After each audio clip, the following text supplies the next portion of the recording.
acolher. Uhum.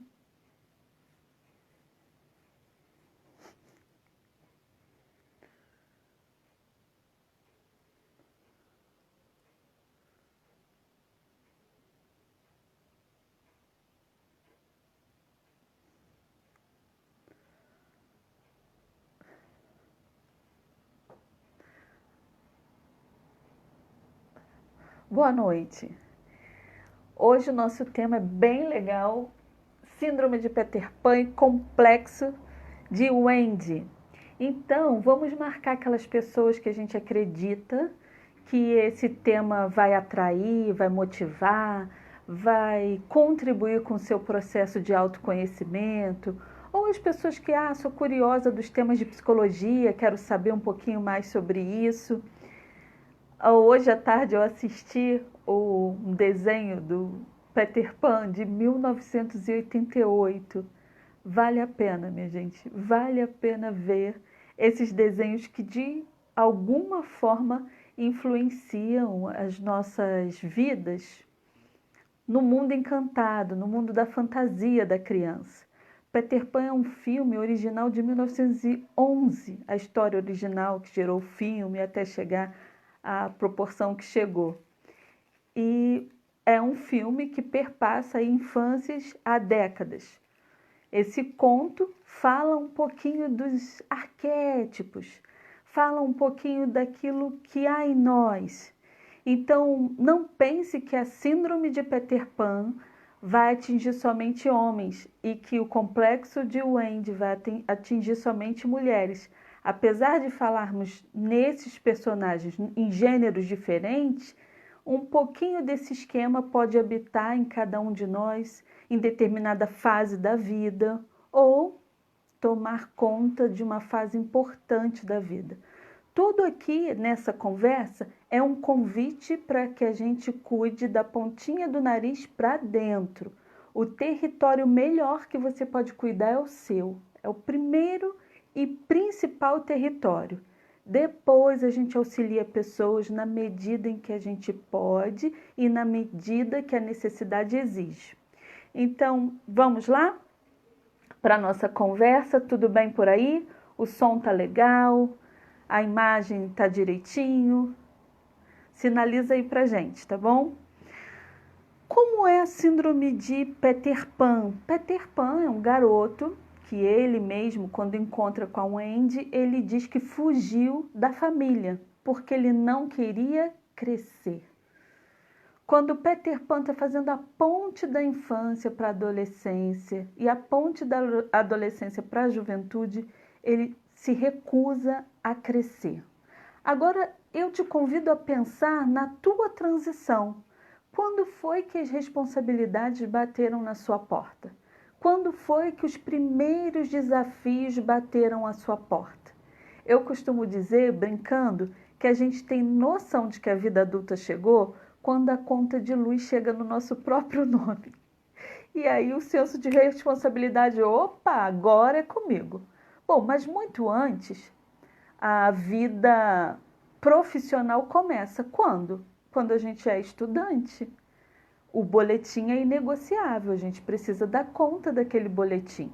Se você for preencher um cadastro, vai estar escrito ali nome completo, data de nascimento, filiação, profissão, estudante. E o que acontece com o Peter Pan?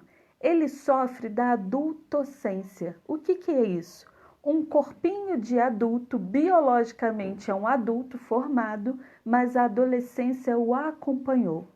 E por isso, ali naquela história, o cenário é ele viver onde? Na terra do nunca. Nunca vou envelhecer. Porque fazer as pontes da vida tem suas implicações.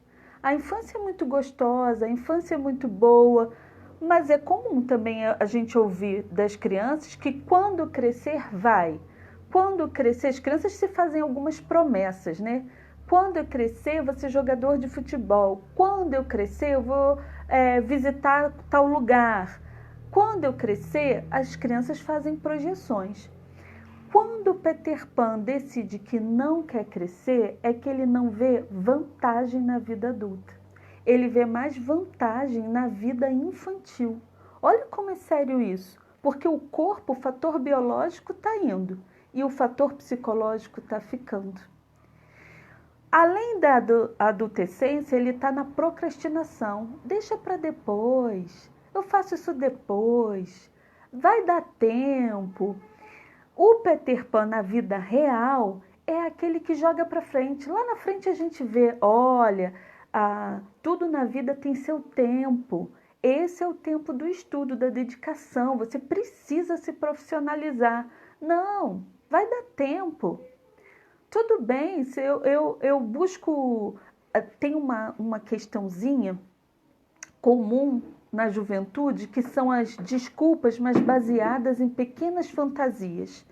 Não, quando eu consegui o intercâmbio, mas não se inscreveu, não faz contato com ninguém, não tem nada concreto de que esse intercâmbio vai acontecer.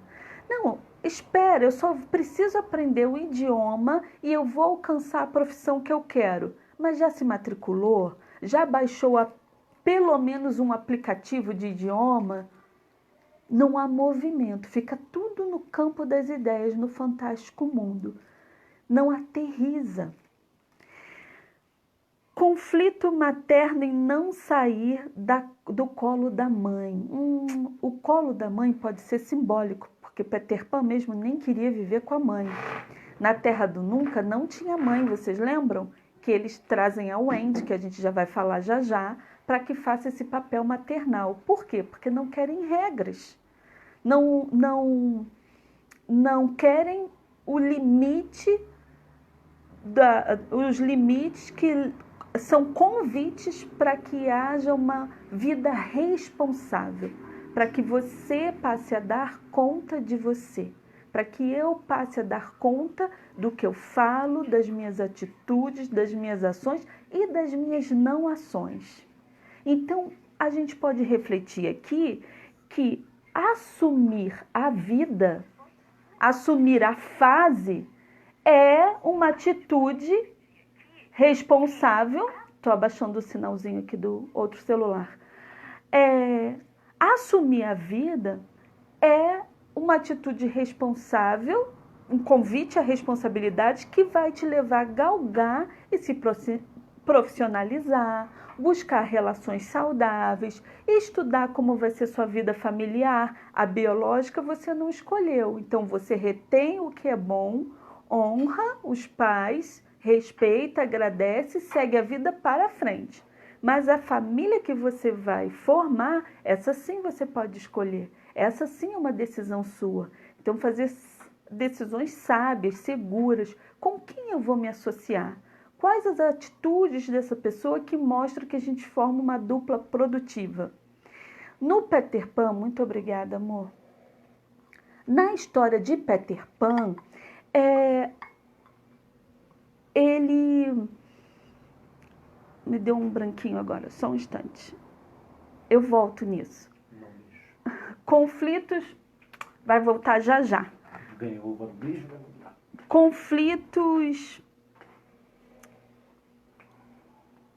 Conflitos maternos, sair ou não sair do colo da mãe, que é o que eu estava dizendo, né? Esse aconchego, esse lugar de amparo, de simbolicamente de conforto, de lugar seguro. Lembrei. E daí surge a geração canguru, que são gerações que até experimentou uma voltinha lá fora, mas voltou para a casa dos pais. Por quê? Porque ali um ambiente seguro, não há exigência para mim. Então, podemos avaliar aqui que quando a gente fala para as crianças que, olha, quando você crescer, você vai ver só, como se fosse uma maldição, você não está me agradecendo agora, mas quando você for pai, você vai saber. Quando você for mãe, você vai saber. Não tem nada de problema, não há problema algum falar isso quando for uma orientação amorosa. Agora, quando for para lançar essa maldição com bronca, com ira, com insatisfação pela relação, aí você pode lançar uma suposta maldição. E aí crescer fica sofrido, crescer fica doído. quando você estiver na sua própria casa, quando você estiver suando a sua camisa pelo seu arroz e feijão, para a criança essa pressão pode virar um monstro. A criança pode decidir, ah, sim, eu vou me esforçar bastante e eu vou conquistar. Ou não, o mundo é hostil, o mundo é nebuloso, eu não quero crescer. Essas decisões são pessoais, essas falas influenciam. Vinda dos pais tem um peso maior, ou de substitutos aos pais, tem uma pressão maior. Por isso a gente precisa vigiar um pouquinho no que fala, para não influenciar mal a formação da criança. Do adolescente, ele não vê na síndrome de Peter Pan, aí vocês podem estar lembrando de pessoas ou de si mesmo e pensando, mas como identificar? A carreira profissional fala muito quem nós somos, é a projeção do que há dentro de nós. O Peter Pan, ele, até os 30 anos, você precisa perguntar para o jovem, o que você faz bem?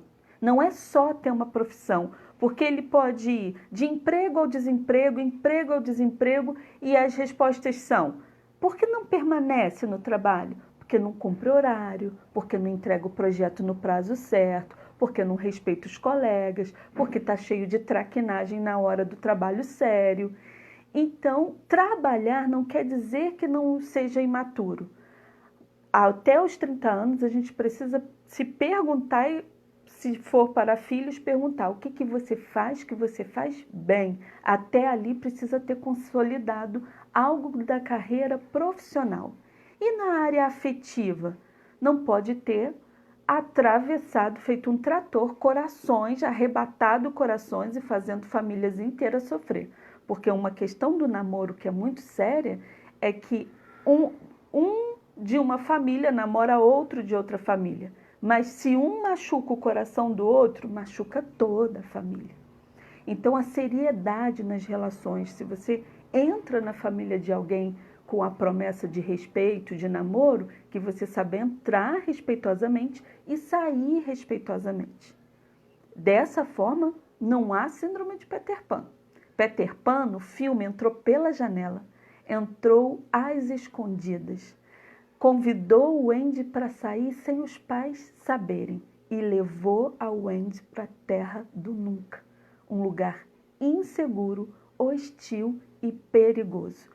Daí a gente pode pensar nos convites que os jovens têm recebido, nos convites que os adolescentes têm recebido, com qual propósito, e até na vida adulta mesmo. Sabe, aqui a gente tem a juventude da vida adulta. Quais pares você tem feito? Quais atitudes se assemelham às suas e qual te assombra? Porque se você comparar o comportamento da Wendy com o comportamento do Peter Pan, completamente diferente, não é?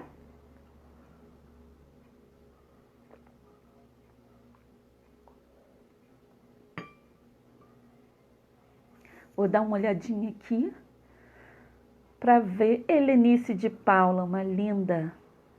Gente, Helenice recita poesia, que é a coisa mais linda. Lindo, lindo, lindo. Marconeide tem o carimbo sempre presente nas atividades. Débora, a turma toda aí. Jaqueline, Aline Rezende, um beijão, minha linda. Eu e a Aline nos formamos na formação de professores juntas. Ana Maria, você tem sim, tá? O seu carimbo sempre presente nas atividades. Simone Teixeira, um prazer ter vocês aqui. Lu, Cristina, sua linda. Ana Cláudia, que bom você estar aqui pertinho. Família Queirino, muito bem representada. Rodrigo, oh, meu companheiro de trabalho. Rodrigo foi o mestre de cerimônia no último desfile cívico, gente. É um artista em nosso meio. É um educador e artista. Paloma, sempre presente nas atividades. Alba está aqui, Binha, presente das atividades. Então, e por que eu posso... conflitos em relação ao pai. Ainda estamos no Peter Pan, tá bom? Conflitos em relação ao pai. Onde está a sua aprovação? Quando você vai olhar para mim? Na síndrome do Peter Pan pode haver um conflito paterno. O pai, o pai é o que mostra o mundo ao filho. E a mãe é o que dá proteção, alimento, nutrição, educação. Tá, simbólico, tá, minha gente? Porque às vezes uma avó faz esses dois papéis, uma mãe faz esses dois papéis, um pai pode fazer esses dois papéis, simbolicamente. Um movimento apresenta o mundo, como as coisas funcionam, e o outro dá proteção. O Peter Pan, ele pode sair buscando a aprovação do pai e não encontrar. E não encontrar o olhar do pai sobre ele. Então não se estrutura para encarar a vida. Pode ficar medroso, porque por fora está desbravando, mas ninguém gosta de ser rejeitado, ninguém gosta de ser demitido do trabalho. Nessa hora vem a frustração, o medo fica num volume mais alto. Por quê? Porque, de fato, o meu corpinho foi, mas a minha mentalidade, minha maturidade não alcança os compromissos da vida. Isso pode desencadear algumas outras questões, como autoestima, porque na vida real, uma hora a ficha cai sobre os prejuízos. E a dor é não saber como sair disso. Na infância, ao invés da não aceitação, ao invés do não olhar do pai, pode ter também superproteção, não dar asas. Uma boa educação nos dá asas para voar e raízes.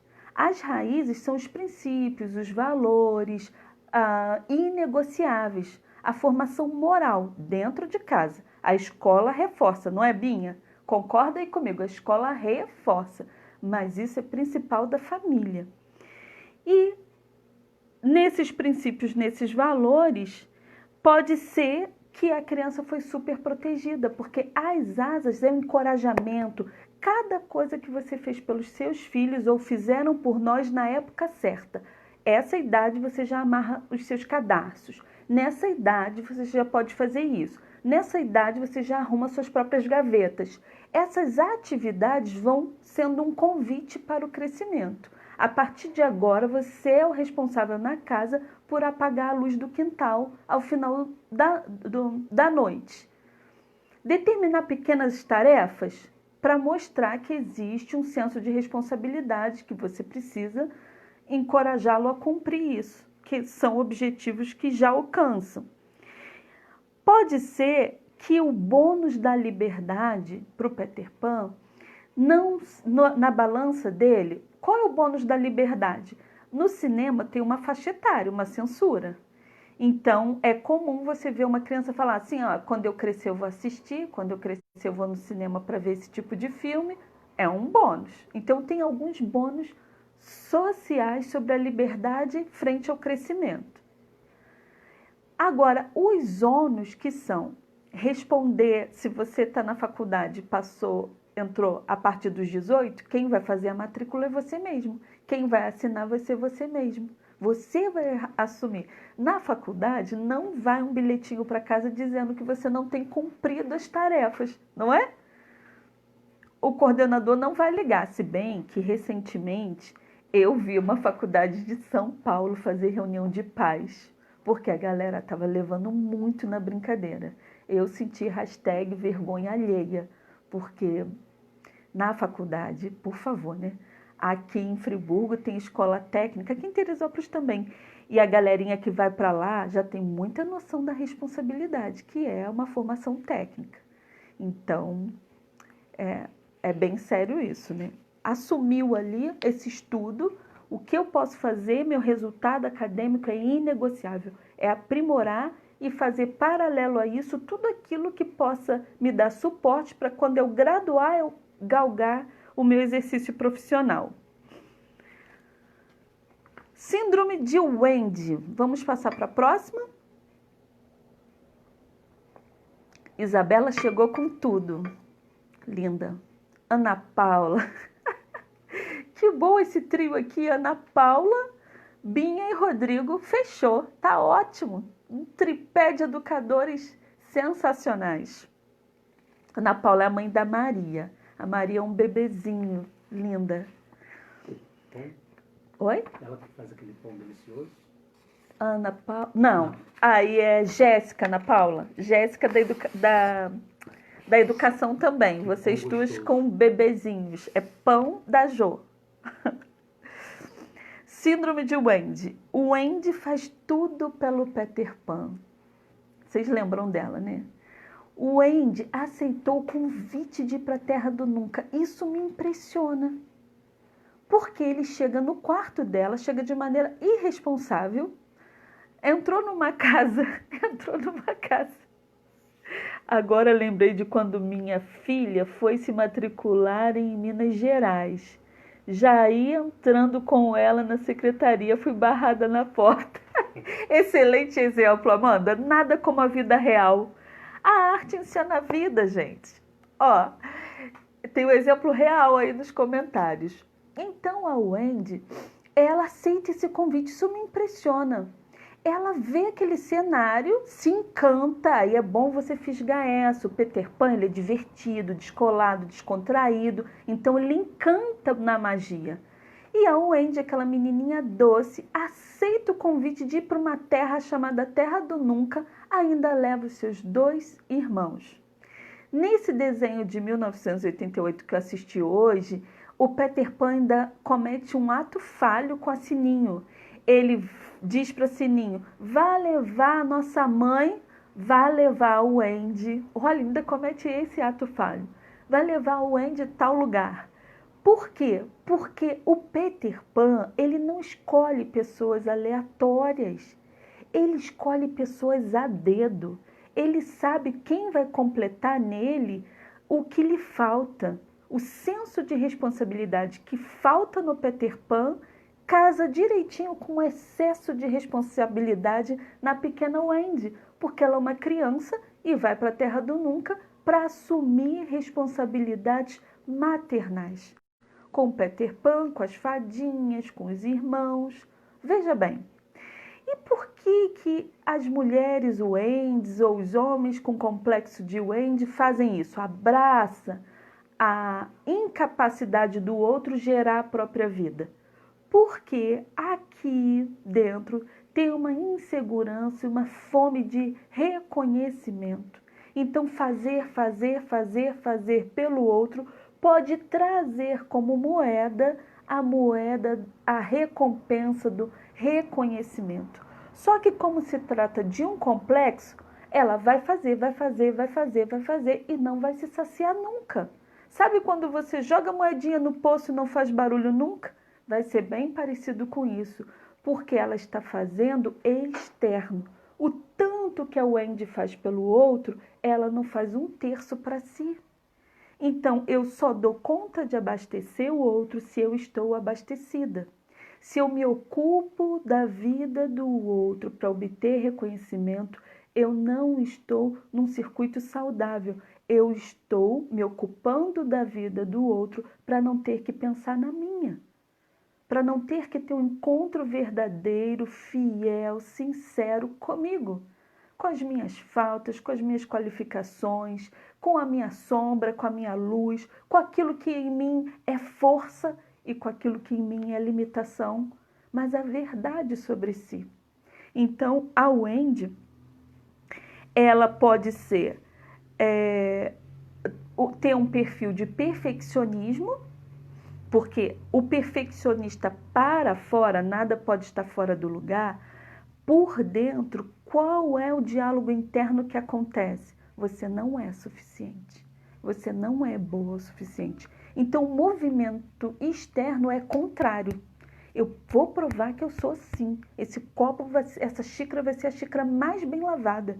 Essa casa vai ser a casa impecável. Essa planilha ficará impecável para suprir um sentimento de não suficiência.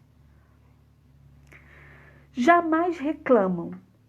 Às vezes, esse jamais aqui ficou muito fechado, porque pode ter o Wendy que reclama e pode ter o Wendy que não reclama. As que reclamam, reclamam mais fácil.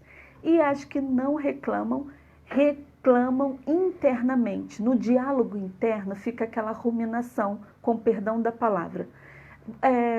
Você foi feita de boba de novo. Olha só, mas você foi lá de novo, você se doou demais, não adianta, você vai fazer e nunca serão gratos, nunca vão reconhecer na medida do que você quer reconhecida. E aí vem outro convite, como você é boba. Esses pensamentos precisam ser confrontados para alinhar essa história.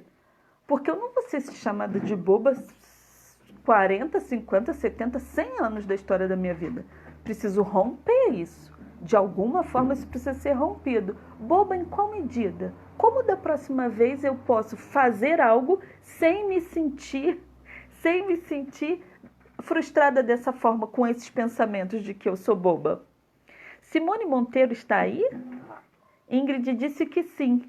Eu vou no meu próprio celular botar coraçãozinho. Aproveitar e experimentar vir do lado de cá, ver te dar uma enquadrada. Posso sim. Você deu essa paradinha? Vocês me dão licença que eu vou para o outro lado. Eu acho que a iluminação vai ficar melhor. O diretor está me orientando melhor, tá, minha gente? A Rosana Mendes, da TV Diário, a gente fez uma live essa semana e Davidson ajustou a luz, ajustou um monte de coisa. Eu tô precisando de um diretor aqui. Eu tô aqui sem luz. Mas fica mais à vontade. Olha, eu sou convencida, a gente não faz nada na vida sozinho. A gente precisa de duplas produtivas, de pessoas que se ajudem. Tá aqui, eu tô olhando pro meu celular. De pessoas que se ajudem, porque a gente não faz. Eu não faria. Parece simples, mas a gente monta um aparato aqui de luz, câmera, ação, som. A gente não faz nada sozinho, minha gente. Há prazer no fazer. Para o Wendy, há prazer no fazer. Porém, não se sente preenchida. Falta o preenchimento. E a sensação de valor, valorização pessoal mesmo. Eu valho só o que eu produzo? E quando eu parar de funcionar? Vocês lembram do Padre Fábio de Mello, gente? Eu acho esse exemplo dele fantástico. Ele diz que ele se cerca de pessoas que gostam dele pelo significado do Fábio, não da função que ele faz. Porque essas pessoas que ele se cerca pelo significado real são elas que lá na frente vão estar com ele quando for a hora de bota o Padre Fábio no sol, tira o Padre Fábio do sol. Então, eu também sou dessas. Eu estou me cercando de vocês, porque quando for a minha fase, vocês serão legais com o Davidson e vão revezar com ele. Bota a Eriquinha no sol, tira a Eriquinha do sol. Na fase que eu não estiver lembrando uma palavra. O pessoal falou pro congresso brincar e assistir. Disseram? É. A síndrome de Wendy é quando o pai crítico está num volume alto. Ah, sim. A Isabela fez uma pergunta muito boa. Da abordagem, vocês estão rindo, né? Mas são vocês mesmos, o pessoal do revezamento. Estou só fazendo o print dos meus seguidores. Fazer uma escala legal, ninguém vai ficar cansado. A Isabela Querino perguntou se a Wendy tem a ver com pai crítico. O pai crítico é um conceito da análise transacional estado do ego. É o nosso reservatório moral aprendido na primeira infância, através das influências dos pais ou educadores substitutos. Esse reservatório moral, ele pode dizer assim, vai, ajuda o Peter Pan, mas vem o impulso, o prazer da criança em fazer. Falou em prazer, emoções, estado do ego criança ou criança interior. E aí o comando, a criança manda o desejo, o pai diz que é para fazer, tem que ajudar, mas é a mesma voz internalizada que vai dizer, lá foi você de novo, né? Se desgastou pelo outro, fez pelo Peter Pan o que ele mesmo poderia ter feito por ele. Por isso ele não cresce. Então olha que circuito. E alguma atitude madura precisa interromper esse circuito. Eu me lembro de um filme que o senhor não lavava um copo. Era uma matéria que eu estudei na faculdade, gerontologia, estudo da velhice. Anos de casado, o senhor não lavava um copo. E aí um dia a senhorinha do filme deu um basta e falou, eu já gastei toda a minha misericórdia com você. Sabe aquela fala que você não imagina que vai sair daquele bijuzinho naquele tom, aquela porcelanazinha. Ele tomou um susto e naquele dia ela não lavou um copo. Quando ela chegou na cozinha à noite, o que ela tinha? Uma cozinha toda limpa. Minha gente, é filme, é só um recorte de um filme que eu vi há mais de uma década atrás, mas para interromper esses circuitos, porque os psicólogos, autores dessa síndrome de Peter Pan e complexo de Wendy, eles não patologizaram, não criaram patologias, doenças mentais. Eles só analisaram comportamento. Então, se é comportamento, é moldável, não é um transtorno mental. É comportamento que, como eu aprendi, eu posso desconstruir esse comportamento. Perfeccionismo. Ah, sim, isso aqui é muito bom de lembrar. Conceito equivocado sobre o amor. A gente precisa ter definido o que é o amor, né? O que é o amor fraterno? O que é o amor romântico? O que é o amor devoto? O que é o amor de entrega total? E o que é o desamor por mim, disfarçado de amor pelo outro? Isso dá para a gente tomar um café até meia-noite. Porque quem é que na infância deu aula para a gente sobre o que é amor? A gente recebeu muitas regras. Mas quem deu aula sobre o amor? Ah, Crislaine. Amo essa menina, gente. Euler, muito prazer. Eu falei prazer, mas é meu colega de faculdade. Nós nos formamos juntos. Psicólogo também. Vera, muito bom. Ingrid, muito bom que vocês estão aqui. Eliane Cruz, amei o vídeo. Ficou lindo o vídeo da visita pastoral na sua casa. Emocionante. Da Kátia. E o da Kátia, sempre presente nas atividades. O conceito equivocado sobre amor. Defina para você agora, porque a vida, a atmosfera está exigindo da gente um desdobramento, um crescimento, uma maturidade sobre esse amor. Defina para você o que é amor. Porque eu não consigo pensar num amor distanciado do respeito. Eu não consigo num amor distanciado da admiração. E assim, o Peter Pan, ele faz tanta traquinagem, é tão irresponsável, que como esse amor pode ser puro e alimentando esse comportamento? Tem alguma coisa ali que se encaixa em faltas. Falta algo na Wendy de diversão, de infância, que o Peter Pan tem de sobra. Falta responsabilidade no Peter Pan, que a Wendy tem de falta. Então, ter um conceito adequado, ter um conceito... Ô, Davidson, me defende aí na conversa. O Euler está dizendo como você me perturbava. Olha, gente, vocês estão conhecendo outra versão de mim. Imagina eu perturbando um colega de sala. Isso é possível? Agora, conta para eles que nós fomos o mestre de cerimônia da nossa formatura, de tão parceirinho que a gente era. Eu vou printar isso e botar no grupo da nossa turma hoje, antes da meia-noite. Sabe o que nós fizemos aqui agora, gente? Nós evocamos o nosso estado de ego criança. Ele pôde brincar comigo, eu pude brincar com ele, e agora, ó, vou voltar para o adulto integrado para dar conta da informação. Olha, se tem uma coisa nessa vida que eu gostei de assumir, de desenvolver, é a educação emocional. Porque a gente se habilita na arte do conviver, e conviver bem, relacionar-se bem. Por isso que nós, aqui, eu e meu maridinho, a gente vai sair dessa quarentena e renovar os votos de casamento. Porque os dois mergulharam na educação emocional. Não é, marido? Isso, desse jeito. Síndrome de Quantas Síndrome. vezes precisar, eu caso com você. Que declaração boa. Síndrome... Ah, tem um plus, minha gente. Terminei aqui, vou terminar com a Wendy. Crianças negligenciadas.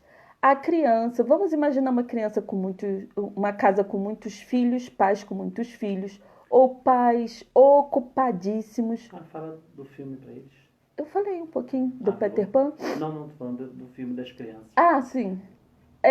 O Davidson tá me Tá no lembrando Facebook. aí. Dani, me defende do Euler. Daniela Helena também é da nossa turma. Tá falando que você pagou pra ter o público na formatura.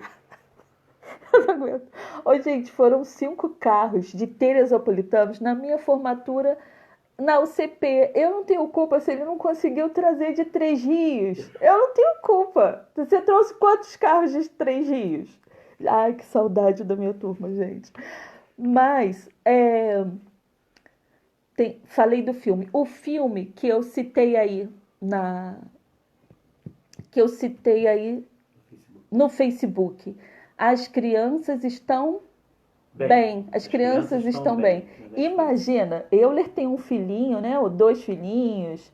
Dani tem uma filhinha. Roberta Gefroat tem gêmeas e a primogênita, quer dizer, já ficou mais sério. Agora imagina essa família que é pai, mãe e 8 filhos. Imagina. Eu Década de coloquei 70. aí 1972. Década de 70. Ela choca um pouquinho com a Nora, porque a Nora vem com novas concepções de vida, uma graça.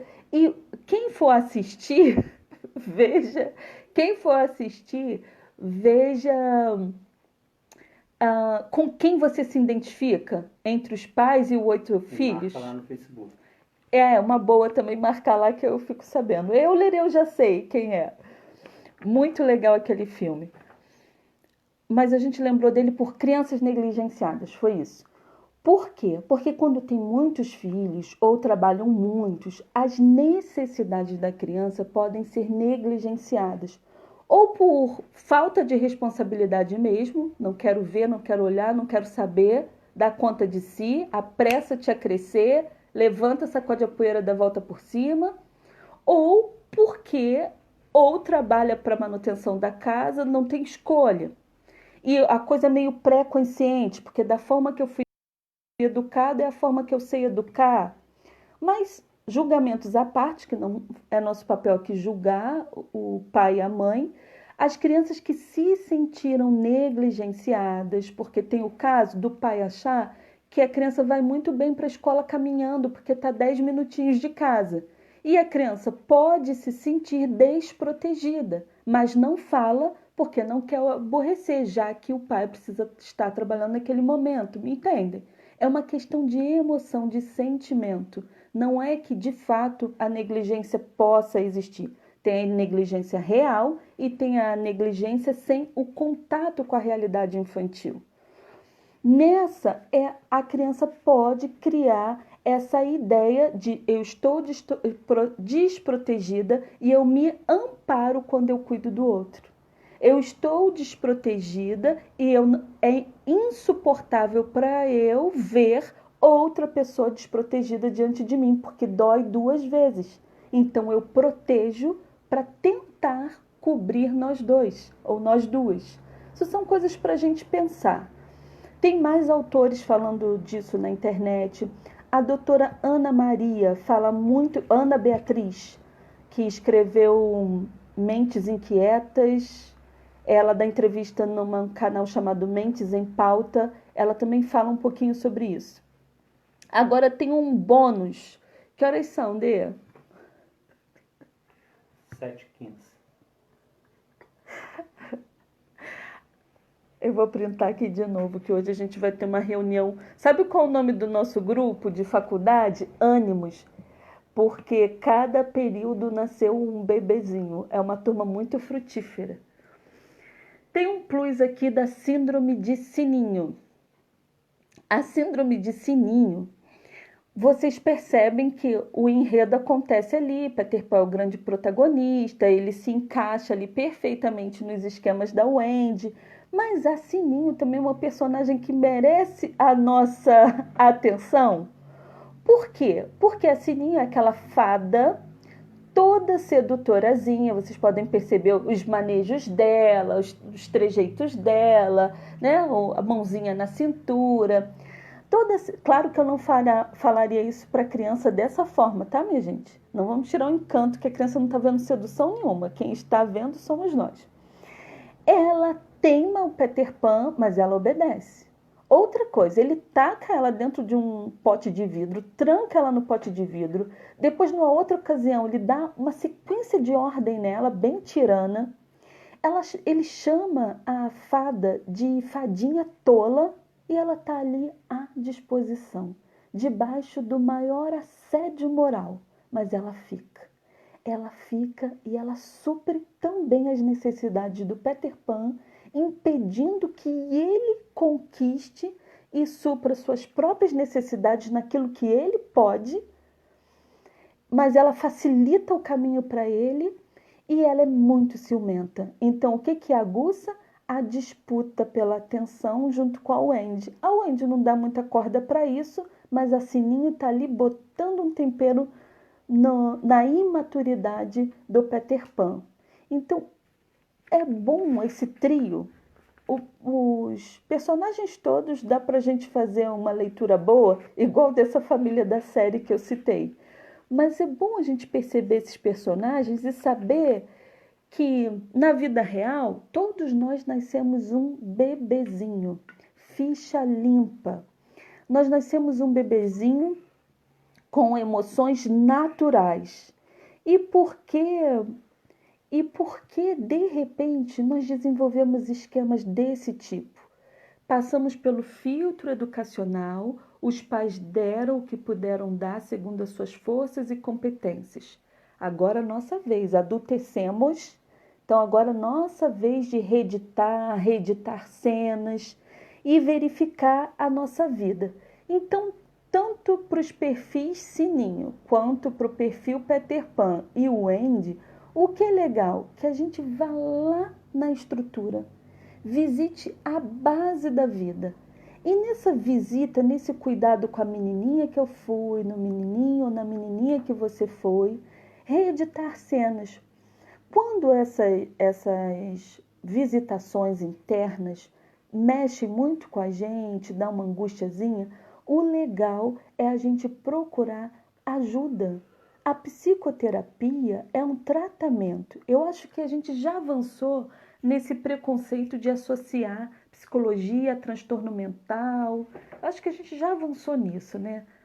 Até agora, a campanha do CRP é saúde mental, a riqueza desse século.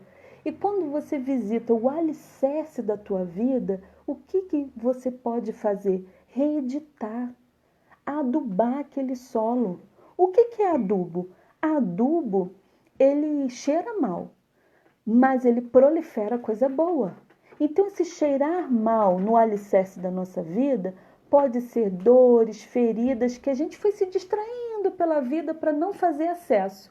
Mas agora, como a vida nos forçou a clausura, nos forçou a introspecção, porque a gente precisa ficar dias dentro do mesmo ambiente, essa força geográfica nos move à introspecção, porque tem pouco estímulo. E aí, como eu não vou à festa, eu não vou ao shopping, eu não vou à igreja, eu não vou à reunião, opa, parou a agitação. E agora? Eu vou ter que pensar em mim.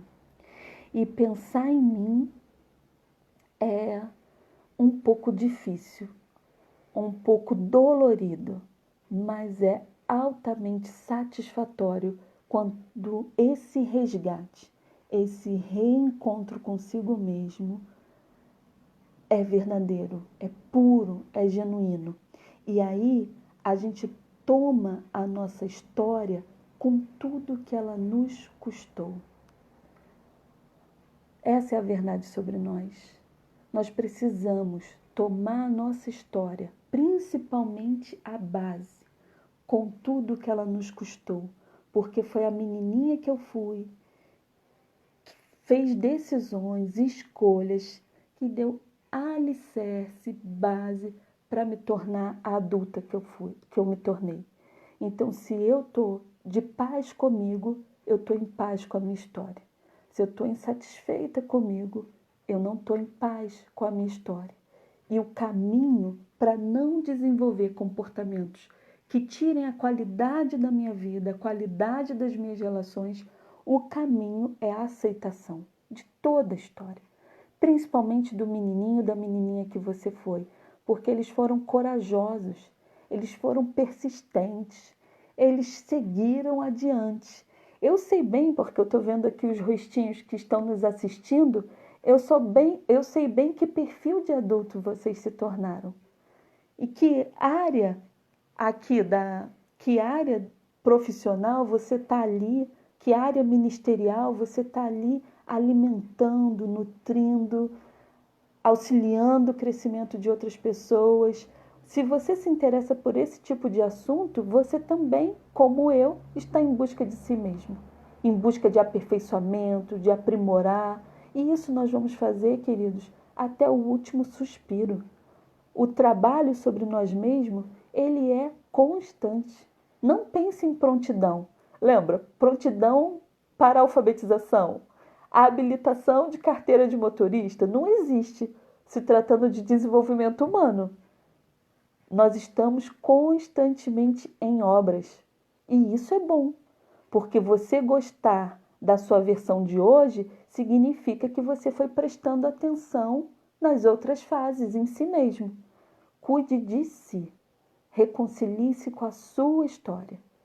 E assim a gente vai vivendo de forma mais harmoniosa, mais branda, mais feliz. Eu vi aqui, Cíntia Gripe, você show, nós somos. Niterói. Niterói bem representado. Eu vi, alguém me perguntou novamente o nome Da série. da série. Depois eu escrevo, você escreve nos comentários. Sim, Mas tá no Facebook também. Tá no Facebook e eu coloco de novo para vocês. Alguém também me perguntou o nome certo da linda Isabela, querida. Alguém da autora? Ana Beatriz. Ela dá entrevista no Mentes em Pauta. A Ingrid respondeu aqui. Respondeu? Respondeu. Roberta está assistindo também, Roberta Maia. Tem uma turma aqui. Raquel, Ouro. Cortinho, Godoy.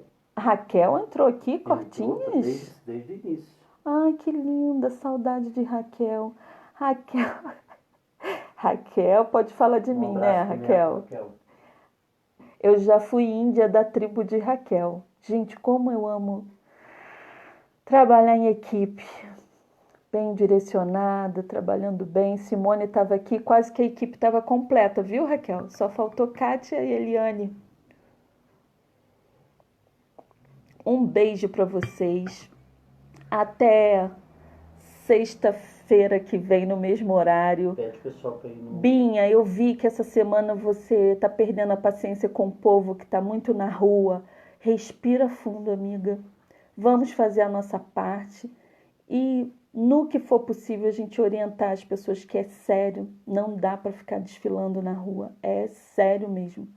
No possível, fique em casa. Pede pessoal para fazer uma campanha aí para ir lá no canal do YouTube. Ex-PC, Érica Neves. Vocês estão ouvindo meu fã? Pediu para vocês irem lá. Meu fã pediu para vocês irem lá no canal do YouTube. Érica Neves, Êxito PC. Não, é Êxito PC. Érica Neves, viu? Meu produtor. Raquel Godoy, um grande beijo. Gente, curte lá pra gente poder ultrapassar 1000. Ele sabe das coisas, eu não sei. Viu? A gente não faz nada sozinho. Um beijo, tá? Fiquem com Deus. Obrigada pelos corações. Tá uma graça. Muito obrigada. Alguém riu do Davidson saber tudo. Viu, Isabela? Quando precisar, ó, Davidson tá sabendo de tudo. Beijo. Beijo, galera de Petrópolis.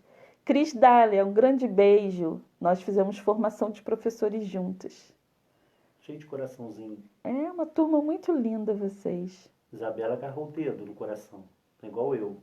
Rosicler, linda. Beijo. Um beijão. Bom final de semana. Fiquem todos com Deus, tá? Um beijo. Beijo. Tchau, gente. Fica com Deus.